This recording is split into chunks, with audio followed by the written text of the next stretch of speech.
Hey sports fans, it's time for NUTV Sports. What makes this year Northeastern's year?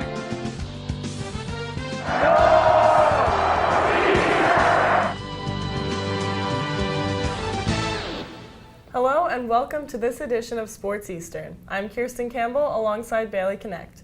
Bailey, what do you have to start us off? Fresh off last year's CAA championship winning season, the men's basketball team kicks off its 2013-2014 season this Sunday the 10th. They'll take on the Boston University Terriers at TD Garden at 12:30 p.m. The opener is part of the first Coaches vs. Cancer tripleheader. Including this game, the team will make 9 television appearances this season. The Huskies had a 14-4 CAA record last season and hope to continue that success this year. In cross-country news from this past weekend, sophomore Wesley Gallagher took home a first-place finish at the 2013 CAA Championship with a time of 24:42 as he led the Northeastern men's cross-country team to a second-place finish.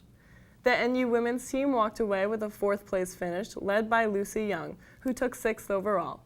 For both teams, the conference meet marked the highest team finish since the Huskies joined the CAA in 2005. Gallagher is only the second student athlete in program history to win the individual CAA conference crown. Both the men's and women's teams head to the Bronx for the Northeastern Regional Championship on Friday, November 15th. Members of the women's rowing team recently traveled to West Windsor, New Jersey to participate in the Collegiate Small Boat Challenge. The Huskies' very own Katie O'Connell and Chloe Laverick took first place in the women's collegiate pair. They won the event by nearly 4 seconds. Other members of the team traveled to New Hampshire to compete in the Green Monster Regatta for new rowers. The Huskies came in 3rd and 6th place in the 15-crew competition. The men's ice hockey team hosted Boston College at Matthews Arena this past Saturday, coming off a loss the previous night at BC with a score of 4-2. Saturday's game ended 1 minute and 36 seconds into overtime after the teams had been tied at 3 at the end of the third period. Goals from the Huskies were from Mike Smatula, Torrin Snyderman, and Colton Saucerman, while goalie Clay Witt made 36 saves total, 11 of which kept Northeastern in the game through the second period.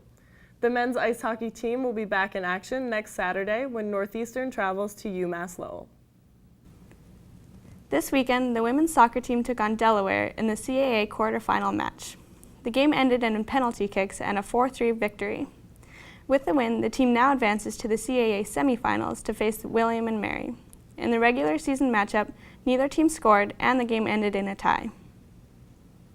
This past Sunday brought good and bad news for the women's field hockey team as they faced James Madison. JMU won over the Huskies 2-0 with a pair of goals in the first half.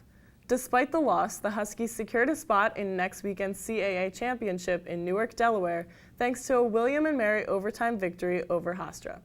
Northeastern, the 3rd seed in the tournament, will face Drexel in the second semifinal game this Friday, November 8th at 7 p.m. That's all for this episode of Sportseastern. For Kirsten, I'm Bailey Connect, and we'll see you next time for even more sports news.